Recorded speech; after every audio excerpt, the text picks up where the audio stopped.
Baylor softball has landed 2 transfers from the SEC. Who are they and where they're from? Apologize for looking down because I cannot memorize all this stuff. And both of these will be sophomores next year, so thus 3 years of eligibility. I will say this too. Statistically, as freshmen, they don't have a lot. But when you go over the background, it turns your head right back around and keep your eyes open. Like, wow, you like the background of this player. So, in both of these, throw right-handed, while bat right-handed as well.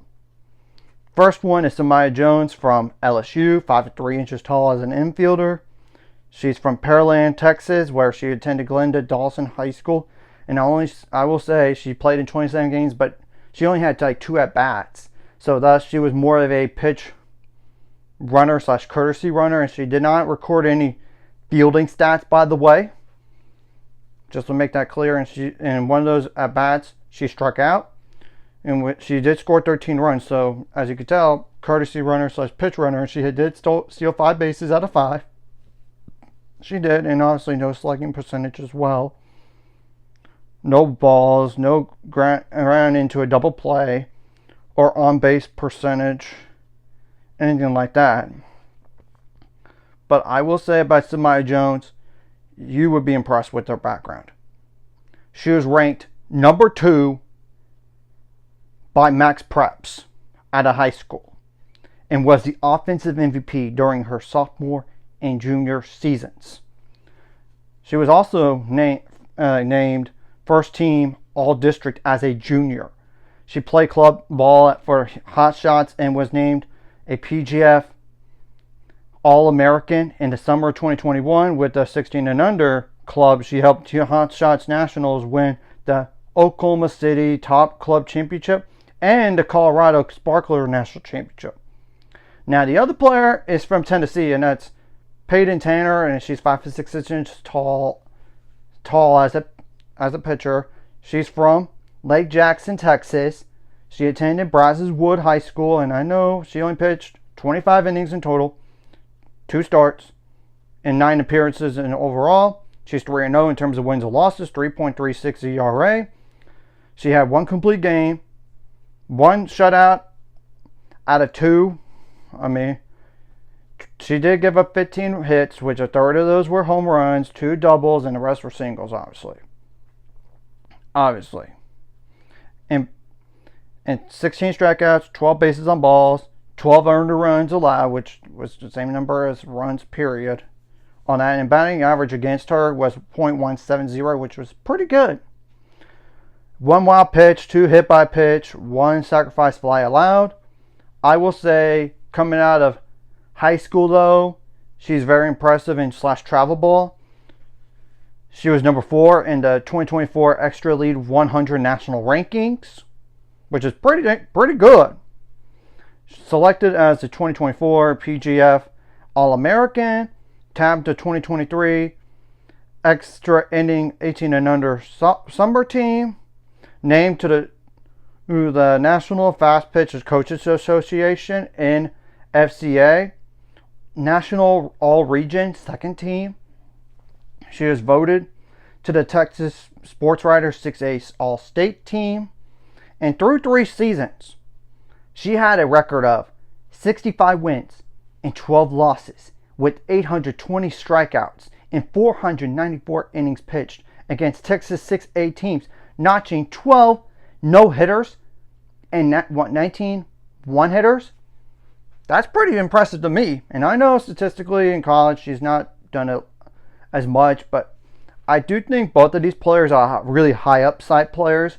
They just need more reps, and I think that's going to happen at Baylor. And this is a third transfer portal pickup that they have, and this is pending them signing a little Atlantic. And the first one was actually Cambry Krieger from Arizona State. It's a 5'11" pitcher that would be a sophomore next year as well. Throws right-handed, bats right-handed as well. And she's from Georgetown, Texas. She went to Georgetown High School, obviously. But you get the whole point. And Baylor softball, as of right now, does not have any players that has entered the transfer portal. And the transfer portal does end for Baylor for softball in 5 days from now on the paperwork side of things. You have to submit it to that point. We're going to have to obviously wait and see what happens. And obviously now this adds more depth in terms of the pitching. Because now you have 5 pitchers potentially. I mean, Lexi Warnke potentially back. Sadie Ross potentially back. Then bringing back Casey West from injury. She's back. And actually she's the only senior and upperclassman as a pitcher. Everybody else is a sophomore or redshirt sophomore, I believe. But still,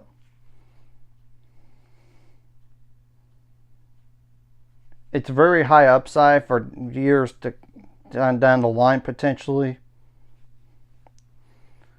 here. So, you know, and it's important to have depth anyway, because you cannot rely on one pitcher all year long, because you don't want to end up like a situation where Texas Tech was with Nigel Kendi. She just got too tired, and that's what happened in the championship game, obviously, in championship series. But that's besides the point here. And it's not like the Big 12 is like the SEC in softball when you look at the seeds. And I know the top 5 seeds did not even make to the championship series or win the national title, but that's besides the point.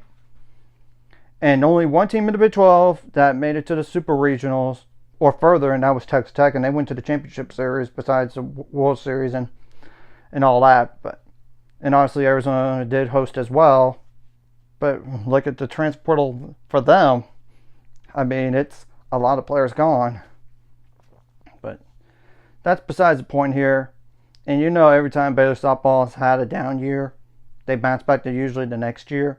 So we're going to wait and see what happens. And I know it's way too early to talk about that, the upside for the team, because I need to see the roster first when it comes to the spring and ceiling and floor by then, and like how many players in this position. And I would not be shocked if they added another pitcher, whether it's like a closer type or starting type, because you could never have enough pitchers. You got to have depth.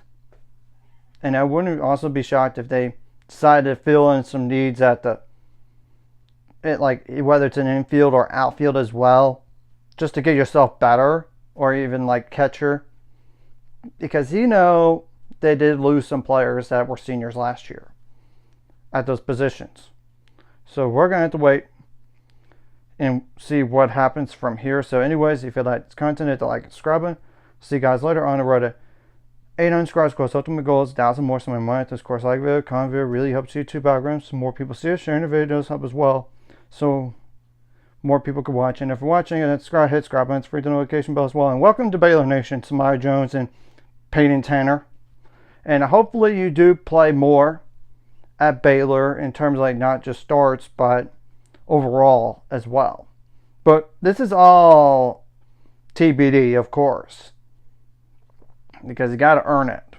Don't want to just hand them the job. I mean, you got to see what happens in the fall, and then injury-wise in the spring as well, potentially.